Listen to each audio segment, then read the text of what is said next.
Hi, I'm Brent Stafford, and this is RegWatch by RegulatorWatch.com.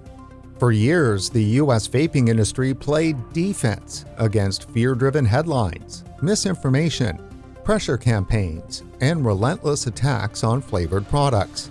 Increasingly, that fight moved to state legislatures, where PMTA registry bills have closed the legal market to products only with FDA marketing authorization. But with FDA now exercising enforcement discretion for products with qualifying PMTA applications, some industry leaders argue it's time to play offense and evolve, not abandon the regulatory framework. Joining us today to discuss the U.S. vaping industry's current game plan is Geoff Habicht, president and co-founder of Me1 Brands and key industry leader at both federal and state levels. Geoff, thanks for coming on the show. Brent, thanks for having me. Excited to be here. So your company, Me1 Brands, includes MePod, MePod Wholesale, and Vaping.com. Walk our audience through what MePod Brands is and how you got to where you are. Yeah, it's quite a story. We've actually been in the vaping industry since 2008. We were one of the first companies in the space. My business partner, Amir, is an Israeli immigrant, married an American girl, and he started the business because he found a way to quit smoking.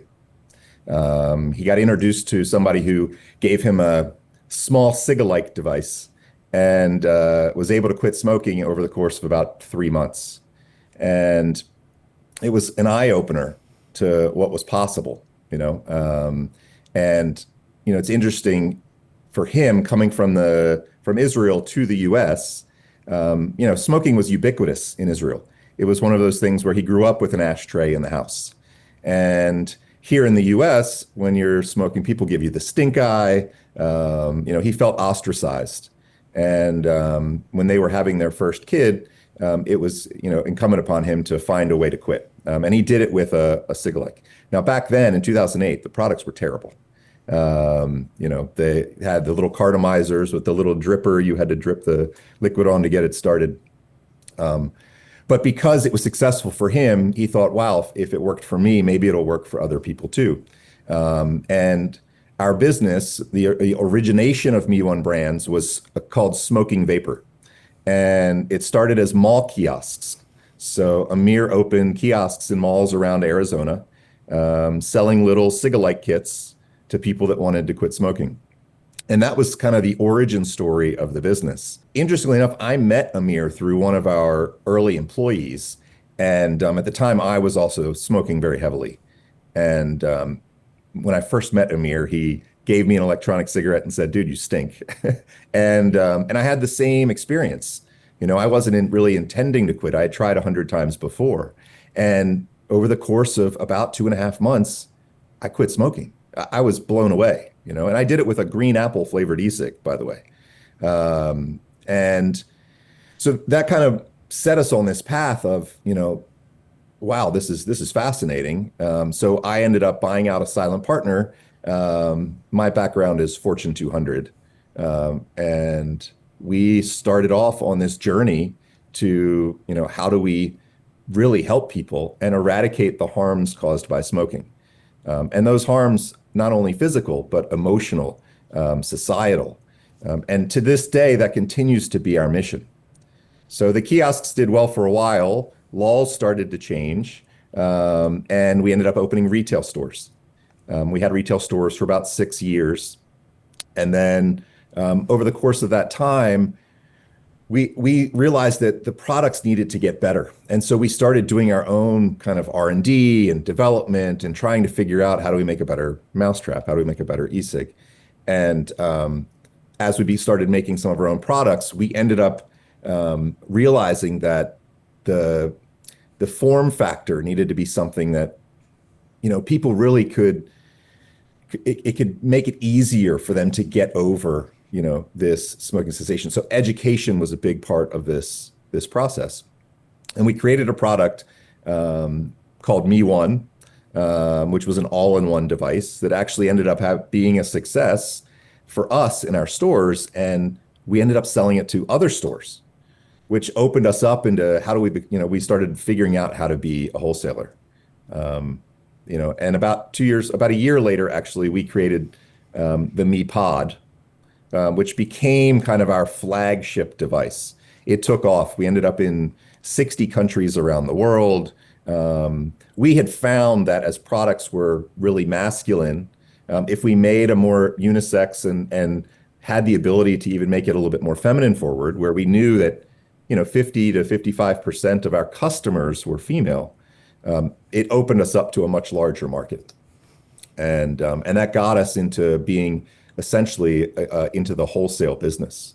And as we had success with that, other brands started coming to us and saying, hey, you have all of these relationships. Can you help us sell our product too? And you're now one of the country's largest vape distributors. We realized over time that the retail stores were not a place where we found our joy. It was more in the product development and in the ability to work with other stores across the country and at the time across the globe.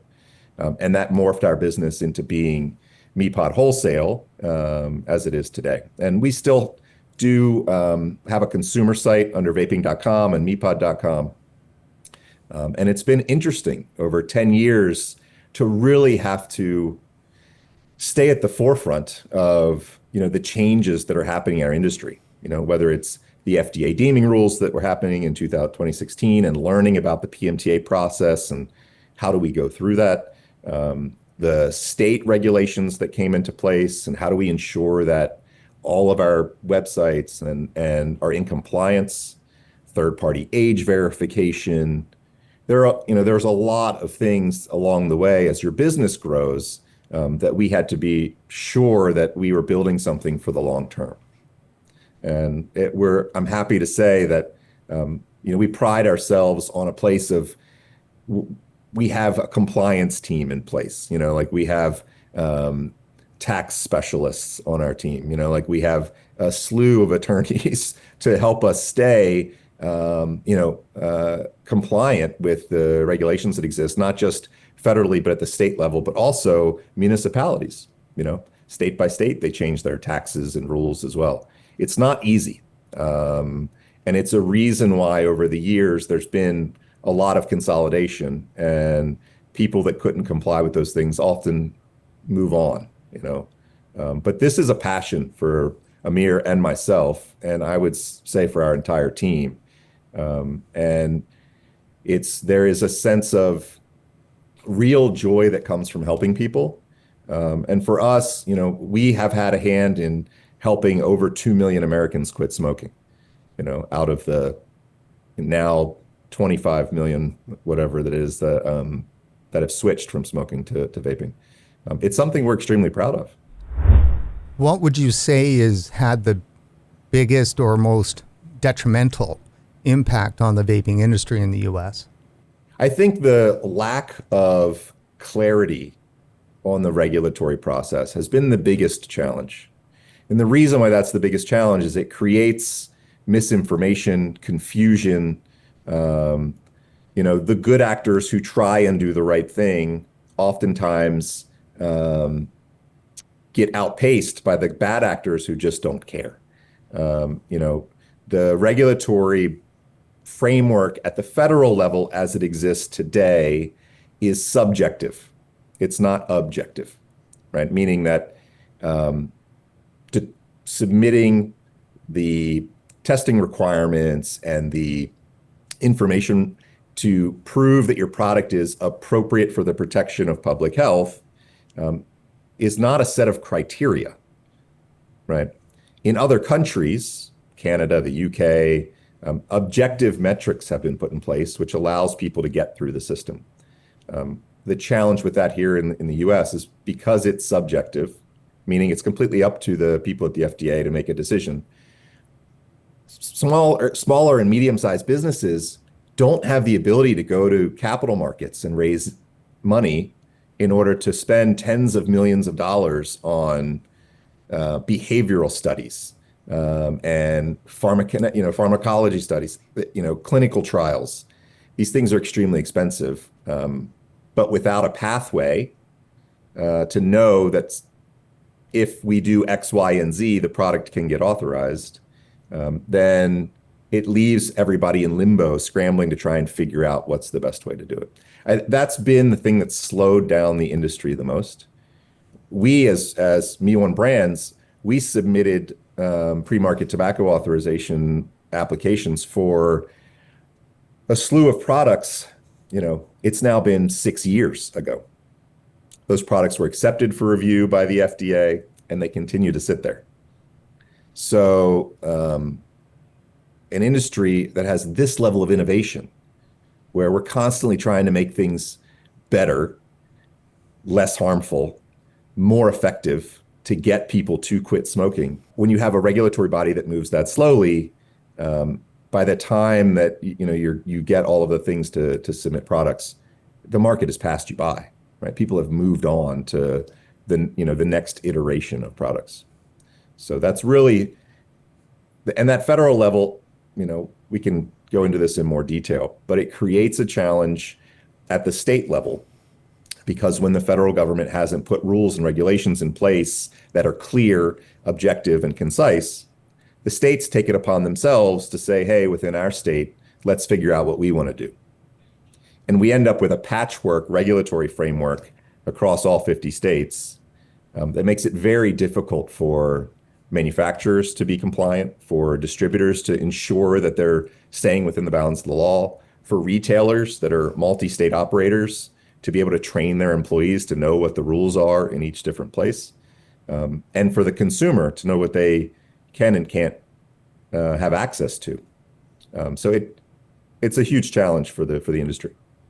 What has been the impact, do you think, on consumers in the U.S. with, all of this compliance issues, enforcement actions, vape shops shutting down? Yeah, it creates a lot of confusion, and unfortunately, there has been, as we've received more and more data over the years about people that are quitting smoking, about the reduced harm and the scientific data about reduced harm that products like vaping products and nicotine pouches actually provide for the consumer. They're up against also a narrative that has created a lot of confusion about what is the relative risk of these products. Should I be switching away from smoking to something like this? Well, my state just banned it, so maybe I shouldn't be doing it after all. And we found consistently that in places where vaping products are restricted, cigarette sales go up, right? So, which is counterintuitive to what we want as stewards of the industry, and it's counterintuitive to what I believe public health officials would want as stewards of the American public. Geoff, one word seems to dominate almost every discussion about vaping today, and that word is illicit. How did illicit become a defining label? Yeah, it seems that every year there is a new defining label that comes out against our industry. First it was youth access prevention, right? All about the kids. After that, it was these products are coming from China. Then it was, now these products are illicit, right? Which is a term that's questioned. Does that mean illegal? Does it mean not authorized, right? It purposefully creates, it's purposefully vague.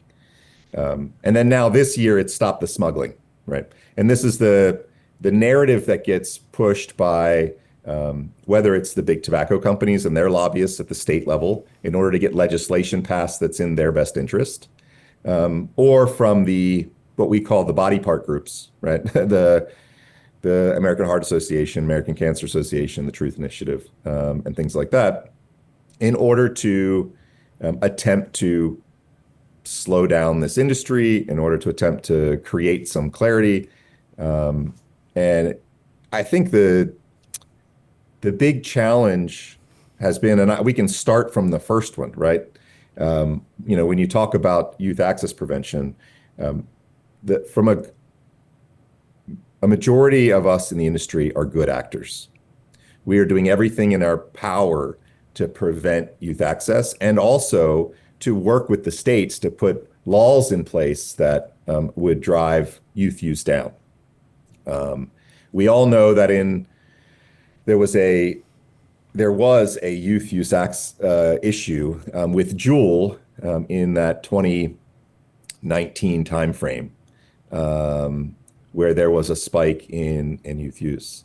And since we raised the age, the Trump administration raised the age to T21, you eliminated the largest source of access for those, for underage use, which was somebody who's 18, that may be a senior in high school, buying products and then selling them to classmates. When you eliminate that piece as much as possible, you take the straw buyer, as it's called, out of the equation, you start to see a reduction in youth use. In addition, when you enforce T21 at the stores know that they can get fined, they can get shut down. You start training people. It was the right thing to do. And there were states that didn't follow along. Here in my state of Arizona, even though T21 was passed, it was still 18 or over in Arizona. Now, all the vape shops moved to 21 right away. We wanted to be federally compliant. For us, in any of our retail business, we have third-party age verification, where you need a credit card that matches an ID. You have to upload a selfie that matches the ID. It's extremely difficult. You need a signature on demand. If there's a delivery, the signature has to match the credit card. It's in order to alleviate all of these issues. And what I think is interesting is that since 2019, 2020, when we had this peak, this T21 came into place, we've seen a 74% reduction, according to the National Youth Tobacco Survey through 2025, in youth use of these products. We are now at a historic all-time low of nicotine use overall with underage users, which I think is amazing, right? I mean, everybody wants it to be zero. And as long as we can continue to drive it towards zero, that is the goal. At the same time that's been driving towards zero, we've gone from 44 million smokers in the US down to about 25 million smokers in the US, and about 20 to 22 million of those have converted to vaping products, right?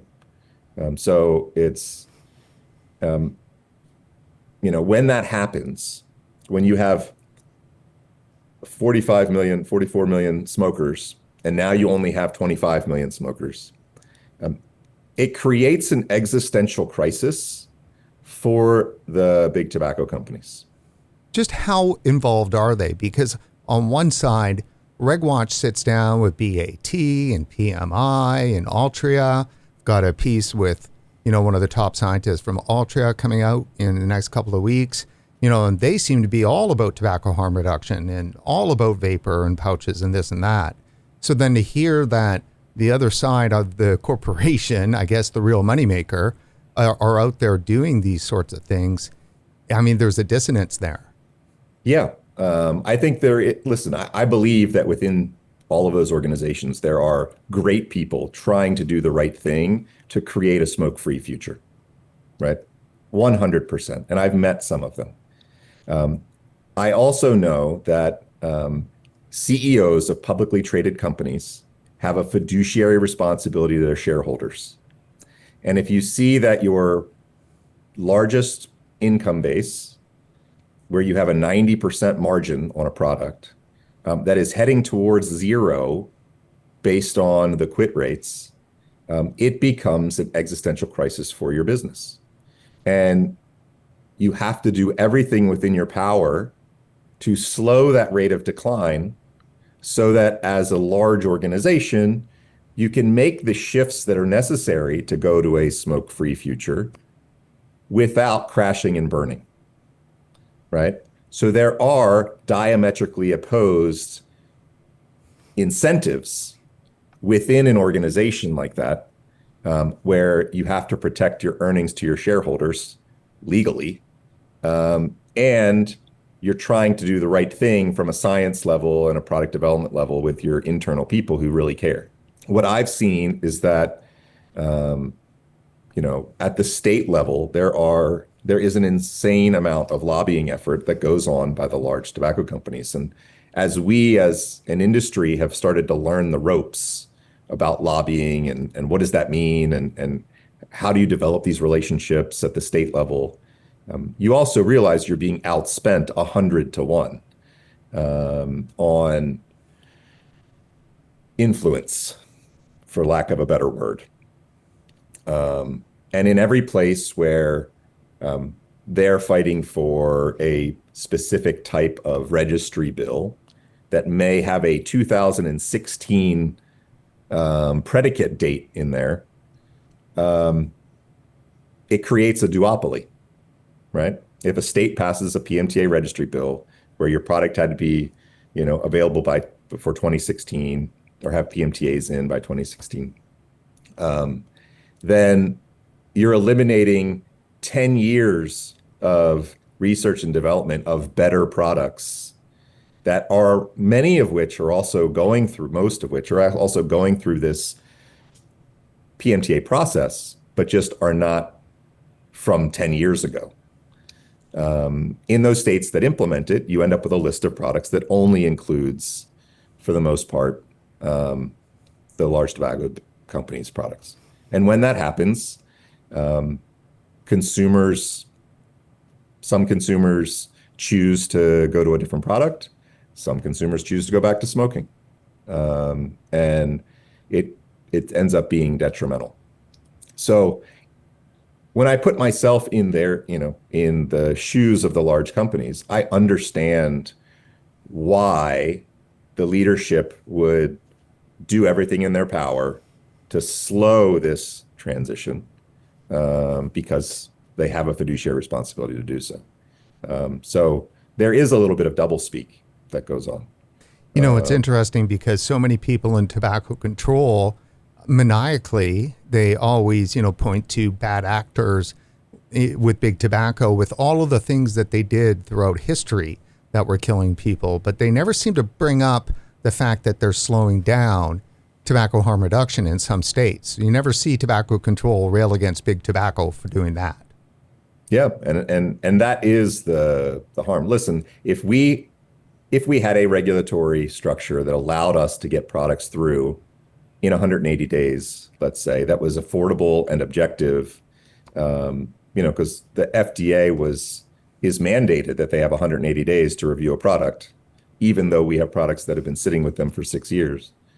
If there was an objective, affordable process to show that these products were less harmful than smoking, a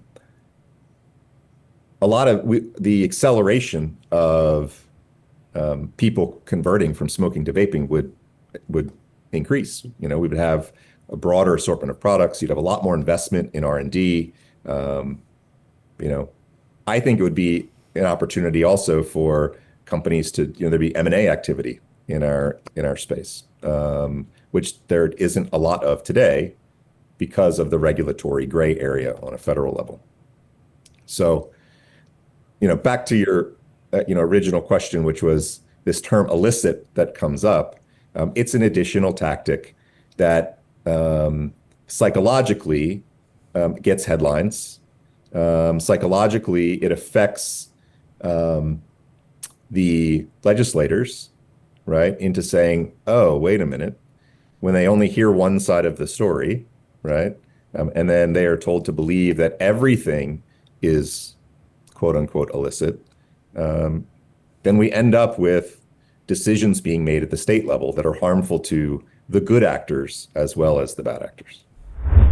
It's been frustrating on our end, and we've been making this comment endlessly on the show, is that what is illicit in the United States is sold freely in Canada and perfectly legal. Same in the UK and so many other countries. It's only because of this weird system that the FDA has decided to put in place, that it basically means that 99% of what's on the market is illicit. And then that fuels the narrative. Yeah. And I think what's interesting, and most people don't know this, but a large volume, if you take the volume of products, right, the units that actually come in our company, we track every product that we sell in our distribution. Does it have a STN number? Basically, has it submitted a PMTA to the FDA? Yes or no? And our goal is that by the end of 2027, we only have products on our list that have submitted PMTAs and are in that process. What I'll tell you is that 90% of the volume today of products on the market, unit-wise, are products that have submitted PMTAs to the FDA, that have STN numbers, that are engaged in dialogue trying to figure out how to navigate this process because they want to do the right thing. A lot of manufacturers in our space have become very sophisticated. They do an enormous amount of testing. They have very high-tech engineering and development processes, and these are made in places that are comparable to the U.S. or Canada or the U.K. And so you have a lot of companies that are trying to do the right thing that get lumped under this term illicit. Now, I will tell you that the recent communication from the FDA that says, look, we recognize the fact that we are behind schedule. We recognize the fact that there have been people who have submitted PMTAs that are in this process, and we are going to adjust our enforcement discretion, right, and have discretion with products that have submitted a PMTA. I think that is the federal government moving in the right direction. Say, if you're trying to do the right thing, and we as government are the problem in getting it actually finished, then continue to try and do the right thing with your consumers as well, and allow the market to live while we get through any adjustments that we need to make in this federal process. So it's extremely encouraging that those conversations are happening, and at least the narrative with government at the federal level is shifting. And Geoff, let me just kind of walk the audience through that. The FDA recently, just in the last several months, announced guidance on enforcement priorities for unauthorized nicotine vapes. The agency says that while these products are being marketed without FDA authorization, it generally does not intend to prioritize enforcement against products with pending PMTA applications that have been accepted and filed. So the question is they've used the term unauthorized nicotine vapes. Is that not the better term for the illicit vapes that everyone keeps talking about? And then should the FDA not make that clear that these so-called illicit vapes are a part of this enforcement discretion? Yeah, I would think that if I were defining the term illicit would mean products that have gotten to the US market somehow, some way, that have not started this process of working with the FDA through the PMTA process, right? In my mind, that would be an illicit product because they haven't started the process with the FDA and are not under what the FDA says is enforcement discretion, right? So clearly defining that term would allow us to have a much healthier conversation in the public narrative with legislators, with the public health groups about what is being done. And rather than us working against each other because we're defending ourselves because everything that that's in that is called illicit, if we had clarity, then I think that all of the companies in this space, big or small, could work together to say, no, we support products that are going through this process. And those that are not are the ones that we think should not be on the market. So you touched on this earlier, but I'd like to try to connect this, for somebody out there who is a vapor in the U.S. or somebody who's an independent vape shop owner and you think that the products you're using or selling are so-called illicit and might be subject to enforcement action, which we hear a lot of talk about. But yet those products, a large number of them could have STN numbers, and which means they fall into the category of enforcement discretion, which means that you might not lose your vape next week due to an FDA crackdown. Correct. It will, and hammer that home for us. Yeah, I mean, I think it's really important. The major brands that are in retail shops today, the ones that everybody knows, all have STN numbers. They have them specific to product line. They have some, and I think what's important to know is that these companies are not just doing the basics. They're doing toxicology, HPHC testing, stability testing, environmental assessments. They're going through the process. There are a lot of things in the existing PMTA process that are super expensive and take a lot of time and may or may not be necessary for us to be able to show that these products are significantly less harmful.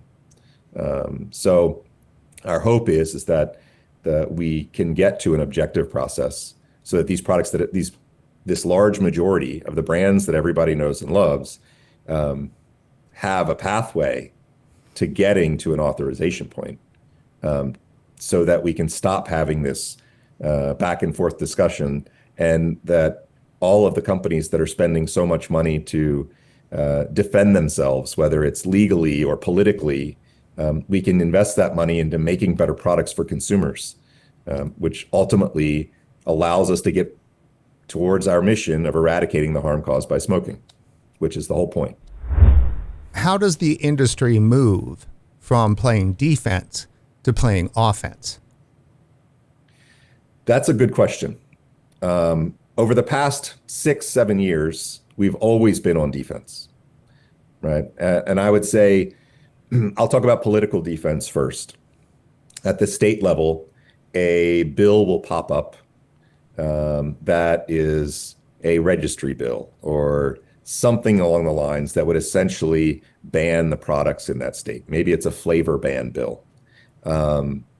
We've always had to try and scramble to get as many shop owners and people available to call their congressmen, call their legislators, show up at the meetings at the Capitol building, which is difficult if you're in a state and your capital's 4 hours away, right? So, but we've, in every year for the past 6 years, it's been, 10 to 20 states where we've had to fight this. And every year, we successfully are able to educate legislators and fight back against these bills. But in every year, we lose 1 or 2 states, right? So over the course of the past 6 years, we now have 12 to 14 states where there is some sort of draconian law in place now that limits consumer access, adult consumer access to these products. And so the challenge with defense is you're playing it every single year. And we're playing it against people who have, again, 100 times the amount of money that we have, and years of political clout and experience in doing this. But over the past 5-6 years, we've learned quite a bit. And we started to develop those relationships. And we realized that the data continues to get better and better for vaping, right? Youth access at all-time lows, nicotine use at all-time lows, smoking rates at all-time lows, right? Consumer health profiles that have switched continue to show positive. So there's a lot of good news in the theater of reality, not in the narrative side. And so as we've had that, it's allowed us to say, wait a minute, and start to have some of these wins to be able to push back. So the next question for us and what we have done is this past year, we said, enough being on defense, what would it take for us to offensively go and work with our state legislators and try and get legislation written that would accomplish all of the things that both sides really want, but usually they use it just to attack us with. For instance, youth access prevention. How do we know what's in the products? How do we know where the products come from? And what's allowed to be sold in my state, right? If you're a gas station or a vape shop, or right. So we can answer those questions in ways that don't create rules that drive everybody out of business.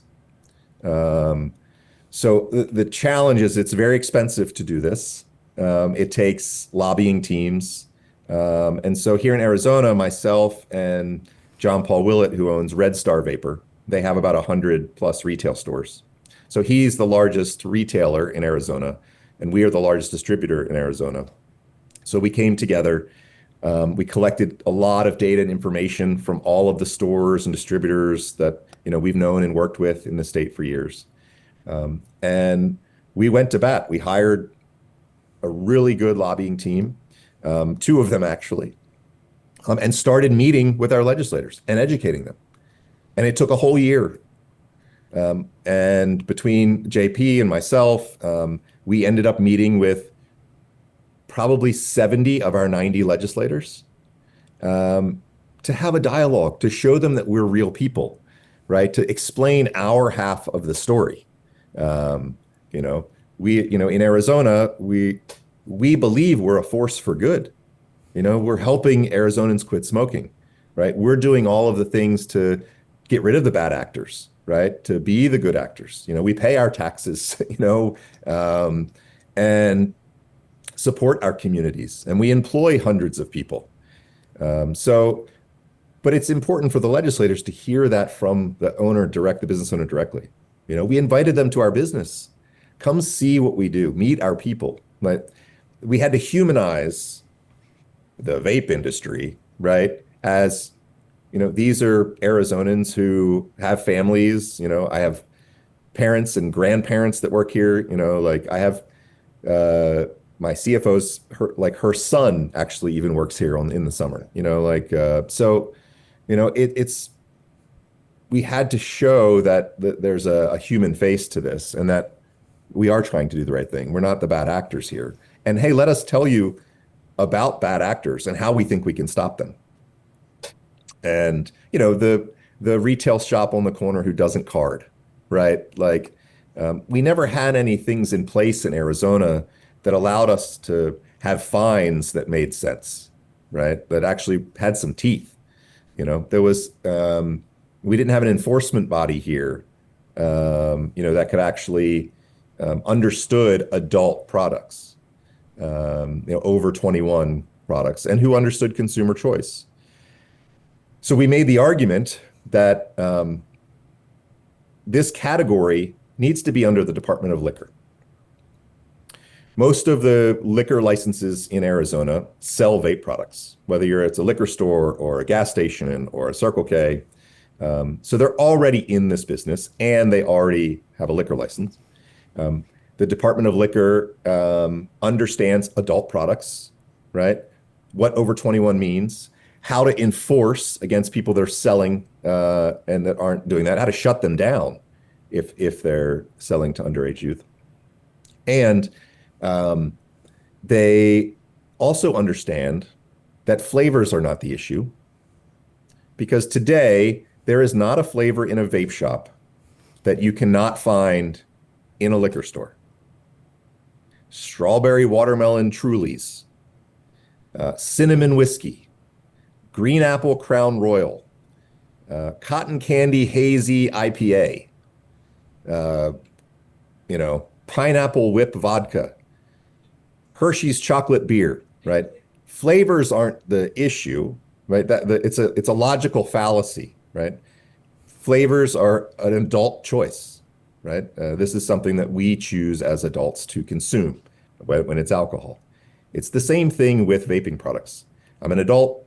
I quit smoking. I choose to vape, and I choose to do it with a flavored product because that's what keeps me from smoking. So they understood this. And so it was a very logical way for us to figure out who the enforcement body was going to be for this. So as somebody from the industry, you guys actually had some input in crafting the actual legislation in Arizona. Is that correct? That is correct. I think what most people don't know is that a lot of legislation is crafted by industry or industry groups, right? We recognize this X, Y, and Z is a problem. We go to our elected officials, we discuss this problem, and then you work with the elected official who decides to take it up as an issue.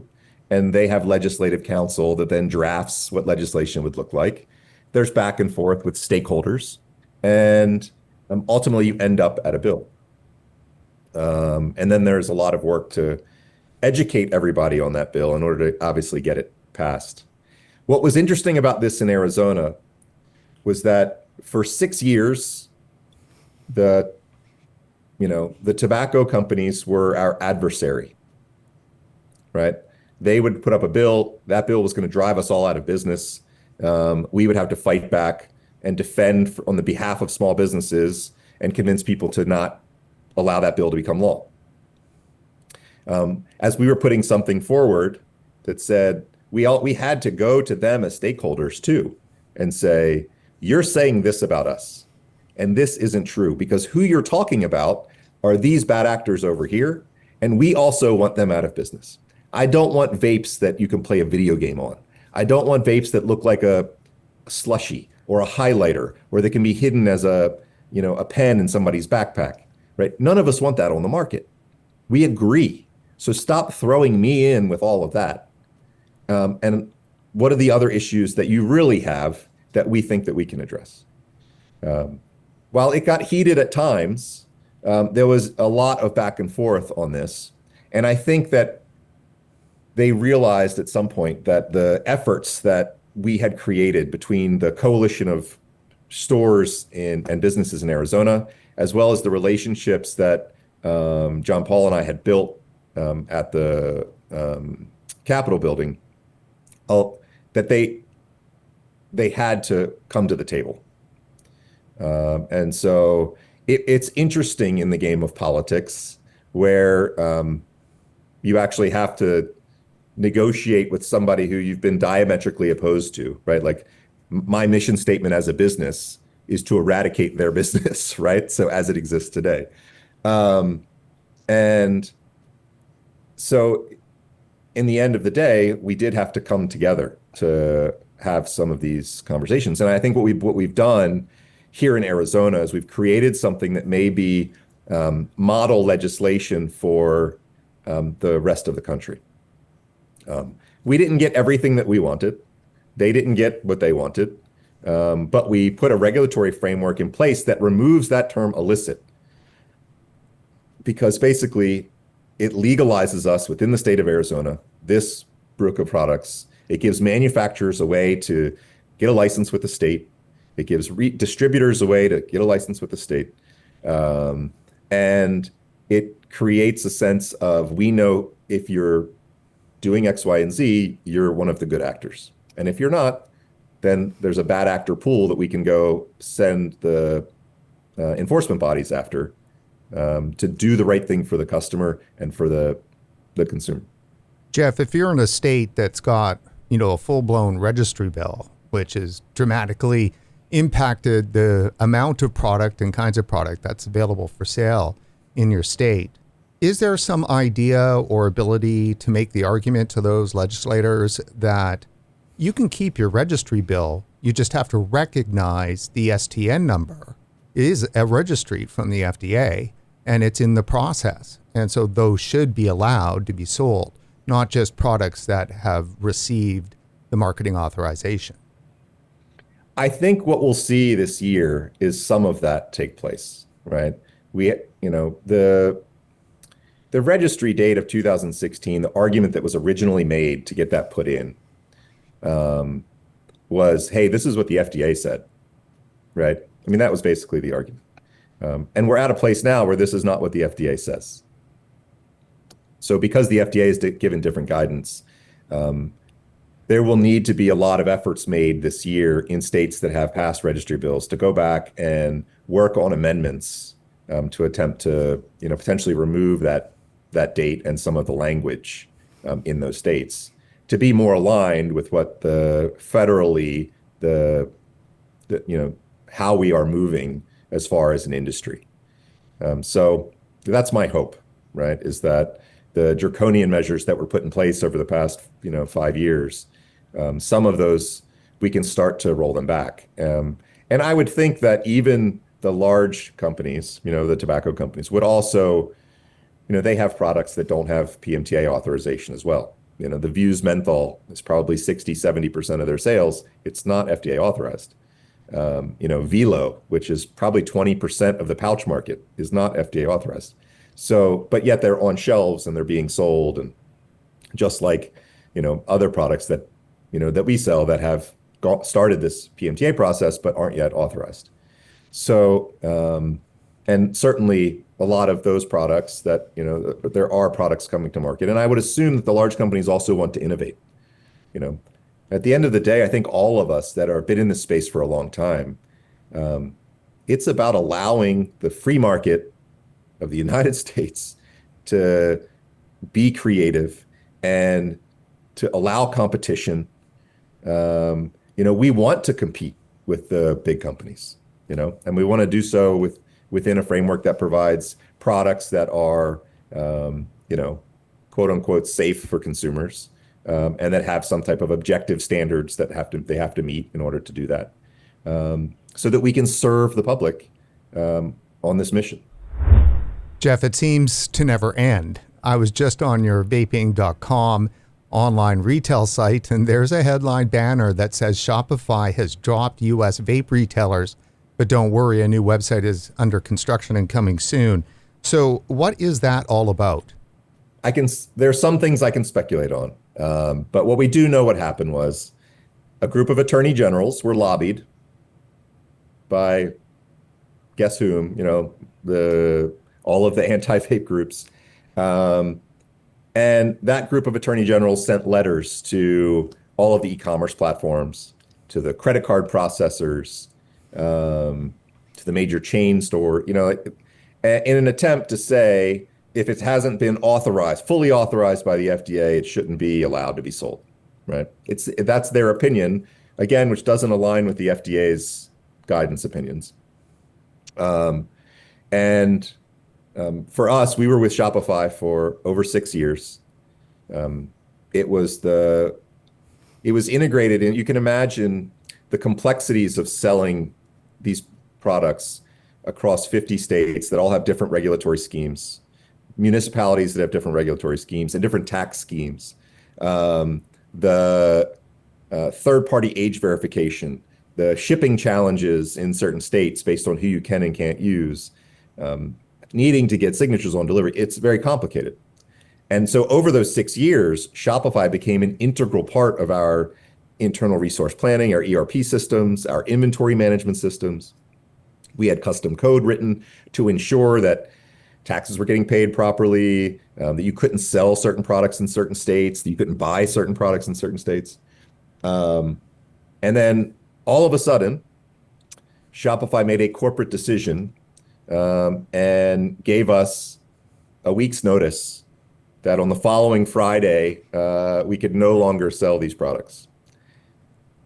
And it wasn't just our consumer site, it was our wholesale site too. So basically 50% of, our ecosystem was getting shut down. Basically this is a corporate decision, and when there's a political decision or a legal decision, you can challenge it, right? When it's a corporate decision, the company can do what they want. So them making a decision to do this certainly it created a huge effect on our business. We've had to spend the past 2 weeks, it's 3 weeks now, but our entire team, consultants, outside people, basically having to rebuild from scratch our entire business to business and business to consumer platforms, and ensure that all of our protocols and taxes and safety measures and everything are in place. So even as you and I have this conversation now, our business to business site is up, but our business to consumer site, we're still ensuring and testing, because on the consumer side, there's so many more things that you have to do to ensure it's being done, legally, correctly, in compliance. So we'll end up having about, typically to get up like this, it would be 3 to 4 months. I think within the month, we'll end up being back up and running. But it's an entire month, and most companies don't have a month's runway to be able to survive. And so I know there are other companies, that would been on the Shopify platform that just basically said, we're done. It's so distressing. What about the payment processors and credit card companies? Have they been jumping in on this? Yeah, so that was as part of these letters that the attorney generals were sending around. The credit card processors also got involved. About 4 weeks ago for us, Discover had sent a notice to all of the merchant processors, right? So the intermediary company that actually processes the credit card for you, right? And basically said, look, we're not going to do transactions on vape products any longer. And Discover, fortunately, is less than 1% of the transactions. So we just said, okay, we'll just stop with Discover. But then MasterCard did the same thing. Now that's half of transactions, right? So it created a lot of panic and confusion. The retail stores are calling, the gas stations everybody is calling and saying, does that mean I can't take MasterCard anymore? Am I going to get fined? Now, we were unable to find any instances where anybody actually got fined, but it sowed an enormous amount of chaos over the past 2 weeks, and it ground the whole industry to a halt. Is this going to happen with Amex? Is it going to happen with Visa? Is it going to happen, do we have to go buy ATM machines for our stores and be like a cannabis dispensary, right? These are the kinds of questions that we're getting asked. Fortunately, when this started happening, the VTA got together and wrote letters to the CEOs of MasterCard, Visa, Amex, as well as some of the gas station chains, which had basically sent the MasterCard letter out to all of their 30,000 locations and said, pull the products if you want to keep the Shell flag or the Chevron flag, right? Which created more chaos and more confusion. So we sent letters to all of the major CEOs, the leadership at VTA also, and Tony Abood reached out to the White House and HHS and everybody that we could to say, hey, we need to have a conversation here because what they are saying is not in line with the guidance that the FDA and the Trump administration are communicating, right? So there's a disconnect here. And then also the National Association of Convenience Stores got involved. They also sent letters. And this morning, actually right before we started taping this, MasterCard announced it was pausing its policy to reevaluate the actual direction from the FDA and the federal government to ensure that they can do things in compliance. So it's great news. The hope is that this pause allows them to get aligned with where the FDA sits today, and then allows these stores to continue to do business and take care of their consumers. So it's hard to play offense when Shopify, MasterCard, the gas companies, when they're dropping this kind of stuff. I mean, you've only got defense. Correct, and we've been on defense. Like I've got calluses and scars, and from the blood, sweat, and tears over the past 16 years. But I think we saw this with the shipping companies that happened too, right? The decision for FedEx and UPS to not ship ENDS products, vapor products, was a corporate decision. It wasn't a government decision. It wasn't a PACT compliant decision. We as a company, and I know a lot of other businesses too, spend a lot of money on pact compliance, right? Ensuring that we're compliant with the Prevent All Cigarette Trafficking Act. It's been a huge part of our finance and compliance team. I mean, they were full-time people, and this is all they do, right? But when you have companies that start getting into making corporate decisions, there's nothing that you can do about it, and you have to start finding alternative solutions. So our fear was, and still remains, that if the credit card processors do this, the same thing that the shipping companies did, it just makes it that much more difficult for us to continue to function as a business, and to operate. And it creates a secondary downhill effect challenge, which is, in order for us to quote unquote be on offense, right? In order for us just to get the truth out there, right? The positive narrative, to have conversations like this, businesses need to be able to fund industry associations and lobbying groups so that we have a voice in the public narrative, so that we have the ability to spend time with the leadership in our government agencies in order to be able to affect real positive change that's in the best interest of everybody.